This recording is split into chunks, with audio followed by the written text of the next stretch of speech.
இன்னொரு பர்சனலாக என்னன்னா வந்து பள்ளி மாணவர்கள் மட்டும் இல்லாமல் யாருக்கிட்ட திறமை இருக்குன்னு அவங்களுக்கு தெரிஞ்சாலும் உடனே அதை வந்து அவங்க நல்லா கொண்டு வரணும் அப்படின்னு சொல்லி ரொம்ப எஃபர்ட் எடுப்பாங்க.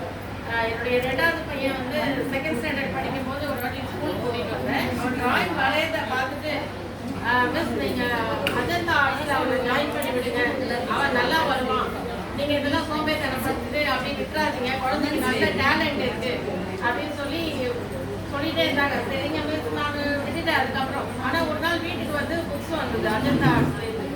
இது யார் பண்ணா? நான் எழுதவே இல்லையே, நான் வந்து எதுவுமே வந்து அங்கே தபால் போடவோ இல்லை வந்து எதுவுமே அங்கே எழுதி போடலையே அப்படின்னு பார்த்தேன்.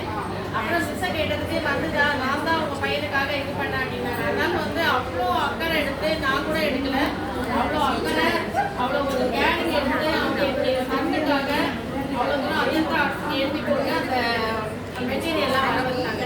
அதுக்காக அதை இப்போ வந்து நான் நினைவு கொடுக்குறேன். அதுக்காக மிஸ் தேங்க்ஸ் சொல்லிக்கிறேன். இந்த நேரத்தில் வாழ்த்து மடல் படிக்க முடியல, இருந்தாலும் அந்த குறையை நிவர்த்தி பண்ணுறதுக்காக மிஸ்ஸுக்காக ஒரு சின்ன 2 வரி வாழ்த்து மடலாக நான் வந்து வாழ்த்து வந்திருக்கேன். பணி நிறைவு பாராட்டு.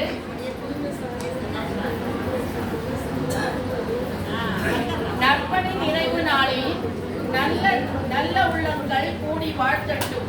பள்ளி நினைவுகள் உள்ளுந்தோறும் உவகை பூக்கள் பூத்திரட்டும்.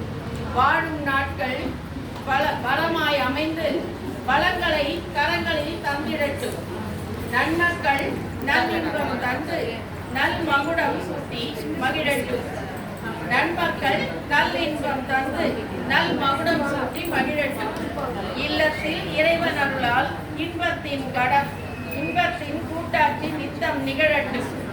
எஞ்சிய நாட்கள் உறவுகளோடு மீண்டும் இனிமையாய் பயணம் தொடரட்டும் என கூறி வாழ்த்த வயதில்லாத காரணத்தால் வணங்கி கூறி விடைபெறுகிறேன். இறைவனை வேண்டி வணங்குகிறேன். நன்றி.